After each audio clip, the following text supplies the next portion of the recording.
Let's get to Week 12 injuries that we're tracking. By the way, Connor Rogers not showing up, but also his David and Njoku bet of over on the receptions did not cash. We were 0 for 3 last night. I think that might literally be the first 0 for 3 game we've had all year long. It's been a long time. Yeah. We've been pretty hot. Is it Jonathan? Who's the kid that's keeping track for us? Yeah, I think it's Jonathan. Yeah. I think it's Jonathan. Anyway, Jonathan will let us know if we've had an 0 for 3 game before. Indeed. All right, Week 12 injuries that we're tracking. The big one, Brock Purdy dealing with a shoulder. We'll talk about that momentarily. Josh Jacobs with his quad. Isaiah Pacheco looks like he might be on the way back from that ankle. DeAndre Swift dealing with the groin. The Raiders running backs, Madison and White, both banged up. CeeDee Lamb in some doubt with his back. Ladd McConkey dealing with a shoulder. Devontae Smith and George Kittle, big names dealing with hamstrings. But I think the big one, Matthew. I mean, and McConkey, by the way, McConkey's the Monday night game, so we're still a day ahead or a day behind, if you will, for that. That'll later today and Saturday will be more telling for McConkey. Devontae Smith, who coming off the bad game, that's a tough one as well, and that's the Sunday night game for us here on NBC and Peacock. The big one, though, is Brock Purdy, and Kyle Shanahan was non-committal on Purdy's status for Week 12 from at our SF49ers. Kyle Shanahan on Brock Purdy via KNBR. He was still limited today. He didn't do as much yesterday, but did a little bit more today. He went out there and did a little bit, then went back in about halfway through and rested up. Hopefully it will be feeling great on Sunday. Now the line has moved. The Packers now 3-point favorites, even pushing towards 3.5 after that opened at Packers -1. So that doesn't, what that means. And the over-under, by the way, dropped from 47.5 to 46.5. Yes, indeed. And that doesn't, there's no weather at play in that game. So it's purely about Purdy. Now, that is just, it's basically a placeholder spread. The line is not going to end at 3. If Purdy plays, it's going to go back towards 1.5. If he doesn't, I think it could inch towards closer to a touchdown with the backup situation for the Niners. So I think that is just kind of speaks to the uncertainty around Purdy. 1, if he's going to play. 2, if he's going to be limited if he does. How confident are you in the Niners situation overall if Purdy can't go? Yeah, I mean, don't feel great. So their backups are, and I had to look this up. It's Brandon Allen and Dobby, our guy Josh Dobbs. Why isn't he the backup?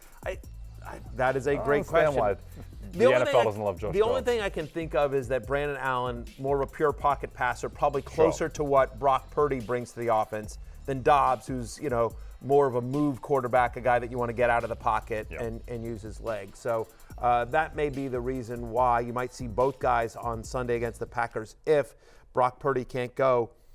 I'd be nervous about it. It's a 4 o'clock game, so hopefully we have some clarity. The other thing is by the way, F Kyle Shanahan. Seriously, just in terms of the injury, after the Christian McCaffrey stuff and just some of the other injury stuff that's come about through, Debo, Kittle, Bosa. All of it, just the 49ers have been very, very loosey-goosey with how they've talked about injuries throughout this year, right? And the biggest, most glaring one obviously is Christian McCaffrey, where he was supposed to be ready for Week 1, then he was supposed to be ready for Week 2, then he was going on IR, but he was going to be back right after IR, and then he didn't show up till Week 10. They just, lying is a strong word. It didn't seem like they were 100% honest or forthcoming. Deliberately obfuscating the truth. Deliberately obfuscating the truth. That's a nice big word. Good job. Thank you, Matthew. Well yeah. done. So well done. CeeDee Lamb was the other guy, the other big Yes. one at the moment. So he Feels didn't good. practice on Thursday. And as much as you've been complaining. Anyway, here's my question. Let's answer the question, though. Okay. In terms of, I am nervous just because it's a 4 o'clock game. I'm also nervous that even if he goes to, quote, gut it out, it's the shoulder. And so is he as effective? And could he leave this game early as well? There's one league where I have Brock Purdy. I'm starting Tua instead of him. Yep. Just because I feel safer there. It depends on what else you have. I think that you probably you're still starting McCaffrey, and I think you're still starting Kittle.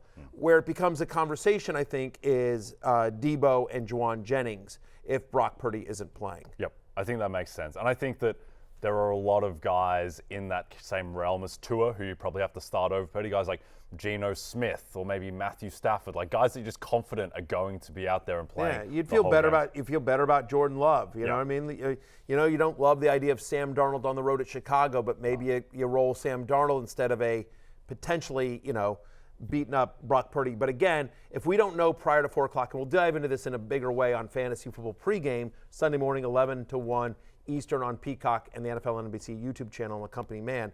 We'll dive into more of that. But if we don't know before 4 o'clock, you just have to make sure you have a quarterback pivot if you decide to roll with Purdy, and he does, in fact, get ruled out. So, yeah, I would lower expectations for Debo and Juwan Jennings if Purdy can't go. Yep.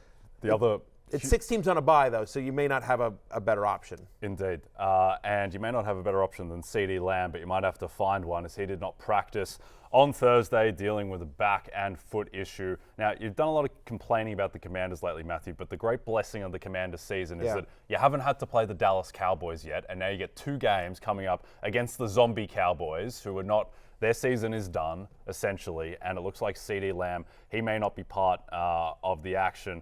On Sunday, Brandon Cooks was limited in Thursday's practice. So what are we doing with the Cowboys' receiving situation if CeeDee is done? Hopefully ignoring it. I mean, I don't know that you want Jalen. I think I'd be surprised if Brandon Cooks is active for this game, right? And we're not expecting Ferguson either. So, I mean, it might be Jalen Tolbert and Luke Schoonemaker for the Cowboys with Cooper Rush under center. And we might see Trey Lance this week as well. So it just feels like just a situation to avoid offensively. I could see you using Rico Dowdle as a flex play this week and maybe some dump offs there. Commanders have struggled against the run a little bit, but dicey. None of it inspires confidence. Obviously, if CeeDee Lamb can go, you're starting him just because the overall talent and the volume he'll get in the passing game. But it doesn't feel like there's no if CeeDee Lamb's out, then you feel great about Jalen Tolbert. Because again, you've got a backup quarterback on the road who's so far, hasn't looked as good as he did previously when he's filled in for Dak Prescott in terms of Cooper Rush. Yep. In that same division, Devontae Smith with the hamstrings, you mentioned he didn't practice on Thursday. I'm not sure there's really an action here outside. It's just going to mean more work for A.J. Brown, for Dallas Goedert. I can't imagine Jahan Dotson is super appealing. No, or, none of those guys. Johnny Wilson. It's going to be Goddard and A.J. Brown. I think you'll see Saquon out of the backfield. I can't imagine it expands anymore. But A.J. Brown already made the love list. And so, I mean, if Devontae Smith is out, going against this Rams secondary, which is a bottom 12 pass defense over the last 4 weeks, A.J. Brown could wind up as the number 1 wide receiver in fantasy this week. He's that good, the matchup's that good, and the volume should be there, especially if Devontae Smith is either out or missing an action. You'll see some Goddard. Goddard becomes interesting just because if you look at his numbers in games in which either A.J. Brown or Devontae Smith have missed, they're pretty good. He'll become the number 2 option on a good offense. Yep. Hey, it's Matthew Berry from NBCSports.com and RotoWorld.com, and I want to thank you so much for watching whatever it is you just watched, or if nothing else, being too lazy to click out of the autoplay after this video started, after whatever it is you actually wanted to watch finished. But now that you're here, I'd like to take a moment here to ask you respectfully now, okay? I'm asking you respectfully to subscribe to the NFL on NBC YouTube channel. You'll get the latest RotoWorld fantasy news headlines, all sorts of great shows, including my own Fantasy Football Happy Hour. So go subscribe now. Again, I'm asking respectfully.